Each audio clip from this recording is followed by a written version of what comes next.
আপনাকে যদি প্রশ্ন করা হয় বলেন তো ইয়ামেলের্নো মার্টিনেজ কত টাকার মালিক, আপনার উত্তরে হয়তো মিলিনিয়ার ছাড়া আর কিছুই খুঁজে পাবেন না।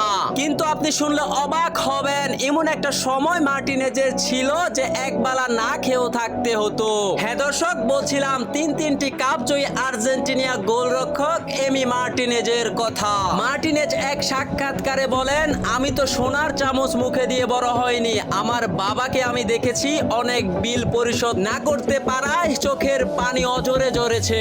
আমি তো এমন এক সময় পেরিয়ে এসেছি, রাতের এক বেলায় আমার না খেয়েও থাকতে হয়েছে। সেদিন আমি শপথ নিয়েছিলাম কোনো এক সময় আমি আমার পরিবারের দায়িত্ব নেব।